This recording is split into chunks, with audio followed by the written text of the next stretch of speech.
Hi, everyone. Welcome to the Rhode Island State House for GoLocal Live. I'm GoLocal News editor Kate Nagel. Big news today, back in House Finance is legislation for the Pawtucket Red Sox, and I have House Finance Committee member, Representative Anthony Giarrusso. Thank you for joining me today. Thank you for having me. Always nice to be here. You pretty much have to go downstairs in about 5 minutes. Yes.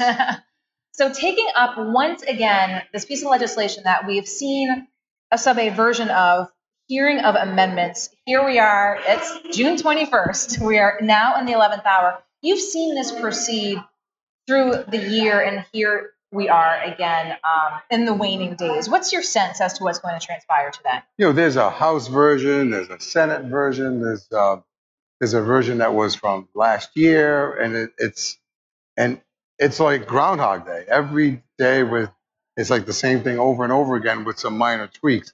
So I'll find out a lot more about what this version is as soon as I go downstairs and see how the sub A or whatever it is this time, right? Sub A, sub B, whatever it is, I'll find out in a few minutes. Well, you were here already this week. There was already another hearing taking place. We heard from Pawtucket Mayor Don Grabian.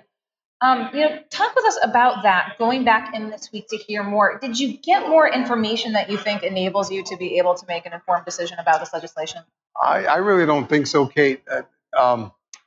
There's so much, there's a lot of weeds there, and it's, about property taxes, there's eminent domain, there's a lot of issues, and we certainly don't want to see people having to sell their properties because somebody's going to take over. So there's still a lot of things left that's not clear. But do you think that today that these questions will be answered? What's on your list of questions to be asking? Exactly that. What is the funding mechanism? Who's the backstop? Like who, if this does not work out, who is the ultimate backstop? They're saying that it's not the state, but they're not saying who it is. We'll find out. That's one of them. Eminent domain is a big thing. It's nobody wants to lose their properties because of whatever venture is going on. And what are you hearing from your constituents?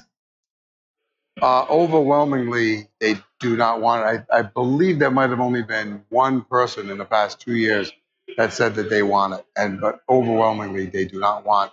I mean, everybody is just like me, Kate. I love the Paw Sox. You love baseball. I love baseball, and I would love to see the Paw Sox stay. I wouldn't want them to leave. But at the same time, they are a private business, and if some factory wants to build another factory, the state's not going to get involved. So why does a baseball team have to be any different? And as we said here today, we also, the X factor is the Pawtucket Red Sox themselves. There's been some talk this week that they're receptive to looking at what's coming out of the House. They have not been at recent House finance hearings. Does that raise flags with you? It does. And at the same time, I wonder, as a business person myself, why are they not just going to Worcester? From what if the reports are accurate, unless it's a negotiating tool, Worcester is offering them an incredibly good deal, where I believe from what I've heard reported, they're only on the hook for $18 million, and the rest would be between the city and the state of Massachusetts. So why are we even here? Because we're not going to, nothing that I've seen is that lucrative that Rhode Island is going to treat them like that.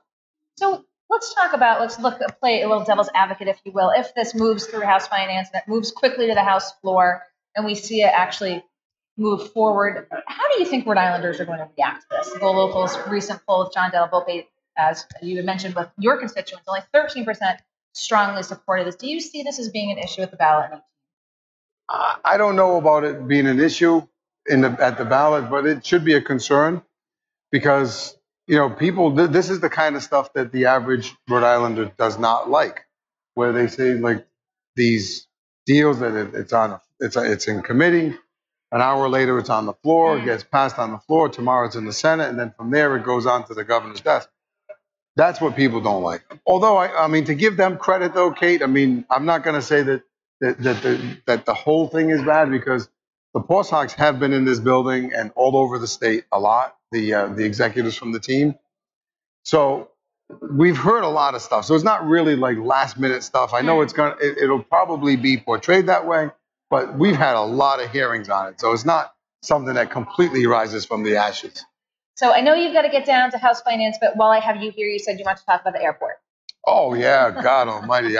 I know we debated that for a long time, changing the name. And And as I said yesterday on the floor, I'm not a revisionist historian, so I don't support changing a name. If someone was that good that he or she had an airport named after them, then why would we ever change it? That thing should be to the last day that we're ever here. Until the end of time, it should stay that way.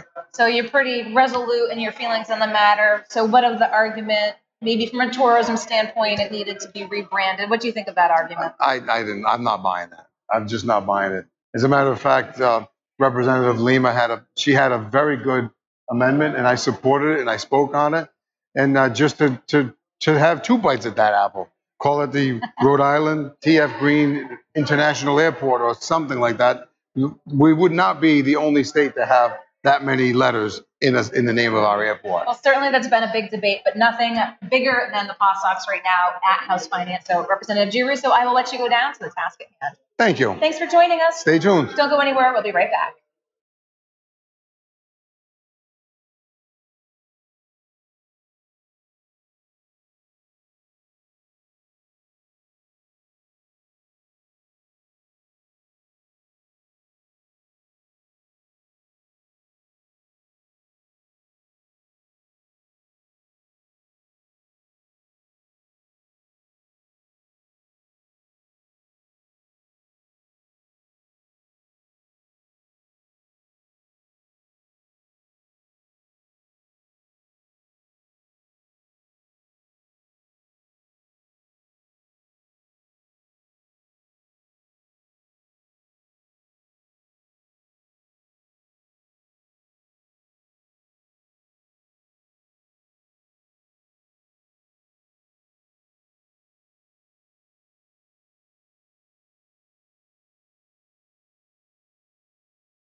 Hi, everyone. Welcome back to the Rhode Island State House for GoLocal Live. I'm GoLocal News editor Kate Nagel. Thanks for joining us for this busy day up here today. House Finance is taking up the Pawtucket Red Sox legislation as we speak here.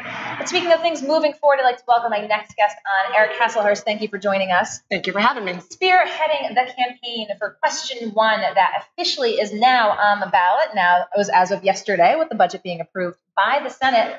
For $250 million is the school construction bond. And this has been your bread and butter for the last few weeks. Past few months, actually, but yes, absolutely. Past few months. So talk with us. I wanted to talk a little bit about this advocacy effort because it's been out there all across the state. You've gone to a number of cities and towns. So now that it's on the ballot, what are we going to see from you and the advocacy effort with All Eyes on November? Sure thing. So first thing is that the governor's actually going to sign the budget tomorrow to make it official. We will then become Question 1, and then we're going to put together a robust communications plan. You're going to see a lot of social media. We're going to go out and we're going to visit the schools, and we're going to meet with principals and parents and students and take an in-depth look at what's actually going on inside the schools.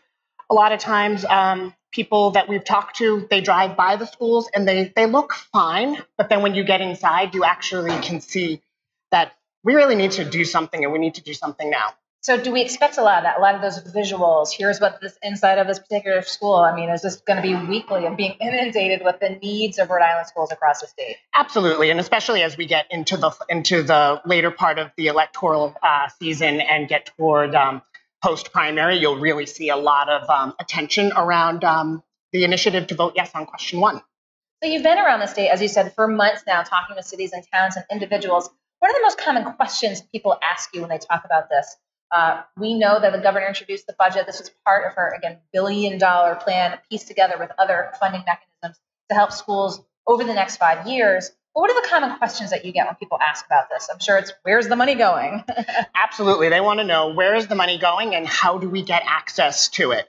And so that was really a huge part of this. Was a combination of two different articles within the budget. Article 5, which actually places the $250 million bond on the ballot. And then Article 9, which incentivizes communities to put a project forward so that way they can take advantage of the money that's in the bond. Okay. And so we wanted to make sure that they understood what those incentives were, and they're very generous. So let's talk a little bit about those incentives. I'm sure folks who run government at the city and town levels are very aware of this, as they've got their own budgets to work with as well. What do those look like? So the incentives, there's one for immediate health and safety. When we say immediate health and safety, we're talking about fire suppression systems, roofs. We've seen a lot of ceilings fall down around the state this year. That's immediate health and safety, mold and mildew mitigation. Okay. So there's incentive for that. There's also incentive for STEM and STEAM infrastructure, science labs. There are some schools that are not falling apart in the same way that others are. And so there's incentive for our schools to put some of their resources and put forth those projects. What do you hear from folks who might question, well, our city or town's done a good job with schools, why should we be supporting another that's not? That's a common one I hear out. That. What do you say to folks when you hear that? So that's actually something that we have heard a lot of. And again, it goes into being inside the building and perception being reality. One of the things that is most commonly wrong with our schools are the things that you can't necessarily see. It's mold and mildew. For instance, we were in Portsmouth Middle School a few months ago, and I was with my colleague Lisa, and we were walking around behind the crowd, and we noticed, one, there was an intense smell of mold and mildew, and it happened to be a humid day, so that brings that out. And two, the rooms were very dark. There were no windows. And there's actually science that proves that children learn better when they're exposed to natural light. Yeah. So people might think that they're doing a really good job of maintaining what they have, and they are, but they can definitely do something to move the needle forward. So we're going to see a lot from inside the schools. What have you been, anything surprised you during this process so far? I think the thing that has been so surprising has been the overwhelming support that we've been able to garner here in the State House from both chambers. We have been up here every single legislative day talking to our state reps and our senators and the leadership in both chambers.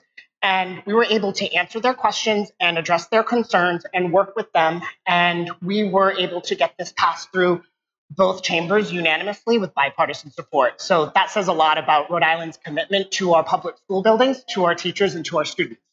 How much are you seeing on social media on your daily basis? How much are you interacting with average Rhode Islanders who might have questions, concerns, and comments?